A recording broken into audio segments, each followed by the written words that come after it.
Well, the biggest deal that I did it wasn't the biggest money-wise, but it was the biggest deal to me in terms of it changed my mindset. It changed who I was. It changed my mindset from being I struggle to I'm a success.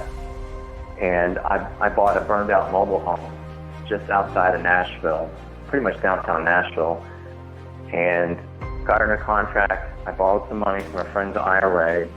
I turned around and I sold it to a developer.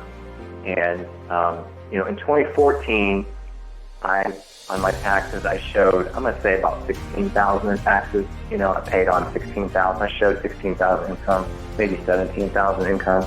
In 2015, I showed $128,000. I showed $140-some thousand. I made $128,000 in 33 days.